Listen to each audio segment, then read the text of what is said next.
శ్రీ ఆదిశంకరాచార్య విరచితం సౌందర్యలహరి 79వ శ్లోకం మరియు తాత్పర్యం.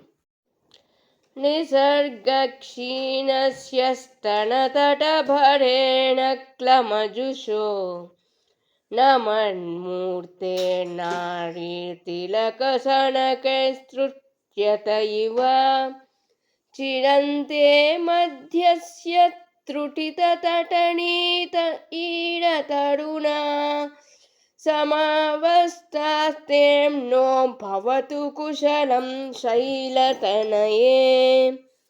శైలతనయ, నారీ తిలకమా, నీ నడుము సహజంగానే కృశించినది.